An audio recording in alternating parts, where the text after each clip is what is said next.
Hey everyone, it's Ruby and welcome back to my channel. In today's video, I'm going to show you how you can get this glamorous makeup look. Keep watching until the end to see how I got this look. To start off with, I'm using my Strobe cream to prep my skin. This is going to freshen, moisturize and de-stress my skin. To fill in my pores and also create a smooth canvas for my foundation, I'm using my Porefessional primer from Benefit. And I'm going to be concentrating that on the centermost part of my face. I want a foundation that gives me decent coverage but still has a satin luminous finish. I'm going to be using my Mercier Silk Cream Foundation in the shade Peach Ivory and a flat top kabuki brush from Sigam. Buff and push the foundation into the skin before moving on to the brows. To fill in the tail end of my brows, I'm going to be using my Scout Cosmetics Brow Dust. I'm running this through my brows going in the same direction as my hair growth. So that my eyeshadows can stay in place, I'm using my Too Faced Shadow Insurance, and I'm going to be applying this anywhere where I'm going to be applying my eyeshadow.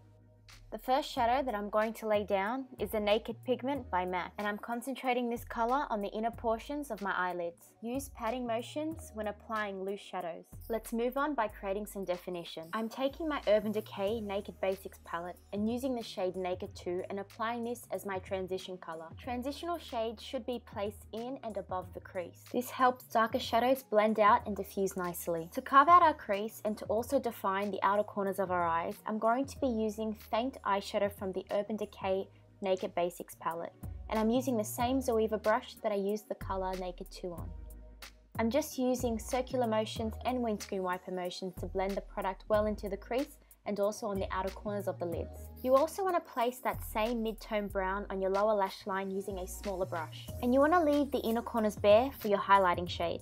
To add a little sparkle and warmth, I'm using a bronze shimmery powder by Iredale. I'm running this on my lower lash line using that same small brush. I'm using a Sigma tapered blending brush to add this just slightly to the outer corners of my eyes. This is just going to give them a hint of shimmer and also some warmth. Now what you want to do is just soften everything out using a clean blending brush. This one is by Sigma and it is the E25 blending brush. So you're just basically working and softening these outer edges. Now this step is really going to enhance our eyes. I'm using this loose shimmer called Ravishing by Sigma Beauty. Use patting motions to firstly place this color on your lids.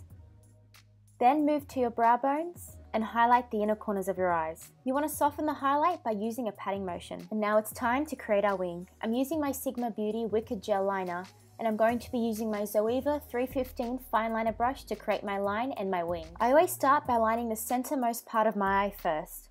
With whatever's remaining on my brush, I then go ahead and line the inner corners of my eyes. I then dip back into my liner and pick up a little bit more product. I use my lower lash line as a guide to extend the line upwards. I then draw another diagonal line connecting back down to my lids. And that's how I pretty much create my wing.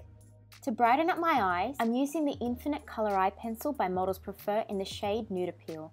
And I'm going to be running this on my waterline. The mascara that I'm using today is the new Wonderful Mascara by Rimmel London with Argan Oil. This mascara is great because it does give me the ideal lash look that I want, but most importantly, it contains oils that are good and nourishing for our lashes. I've popped on some strip of lashes from Amazing Shine. These are the 1110 lashes and they are extremely comfortable. Move back to your face and let the glue dry. For the cheeks, I'm going to be using a cream blusher and this one is by M.A.C. It's called Fancy Ray and it is a beautiful cream color that complements the eyes. It's a nice bronze peachy color that I'm applying to the apples of my cheeks and all the way up into my temple just slightly. This is going to give my skin a nice healthy warmth. To bring out my cheekbones, I'm going to be using a few of the darker foundation shades in my Graftobian HD Glamour palette. Diffuse the line out before moving on to your highlight. To highlight the centermost part of my face, I'm using my Rimmel London Wake Me Up Concealer in the shade number 1. And I'm going to be using my Real Techniques contour brush to just pat and blend everything out.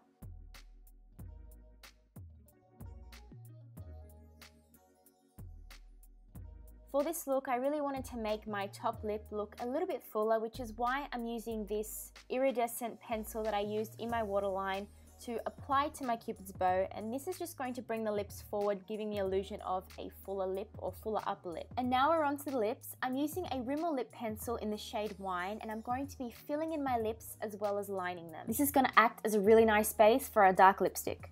To get Khloé's glamorous lip look, the first lipstick that I'm going to be using is my Chanel Rouge Allure Velvet in the shade number 40.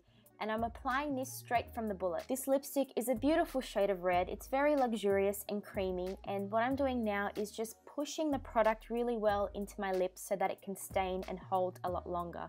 Now you can wear your lips like this, but I'm just going to blot the color off and then use Media Lipstick by MAC Cosmetics on top. This lipstick is more of a brownie red and I feel is more identical to the color that Khloé has been wearing recently. And personally, I'm just a huge fan of that vampy dark lip color. And this is the makeup done. We can finally move on to the hair. I loosely curled my hair using a large curling wand. I then went ahead and sprayed my roots with some dry shampoo, and what I'm doing now is really working it into the roots so that it creates that texture and volume.